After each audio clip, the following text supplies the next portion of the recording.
Parents, what did you do to your child that they never forgave you for? Part 2. It came as a shock to me since my daughter had always gotten excellent grades. When she came home that day, I confronted her about her physics grade. To be fair, she was super busy her junior year and was often stressed since she had a loaded schedule with sports clubs and AP classes as well.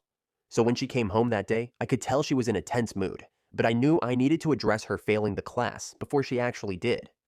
As soon as she walked in, I told her to sit down. She looked annoyed at me, but took a seat at the table. When I started lecturing her about her physics grade, she told me she was struggling in class, but she was still trying her best. I told her that sometimes her best isn't good enough, and she needed to get her poop together and make sure she passed this class. She got angry with me for my response and screamed at me to please get off her back. As I said before, we never really punished my daughter harshly while she was growing up, and when she raised her voice at me like that, something inside me snapped and I realized she needed a reality check. My daughter had a part-time job for about a year. At that point, she used her paychecks to buy her first car, a crappy little thing from Craigslist, but she loved it.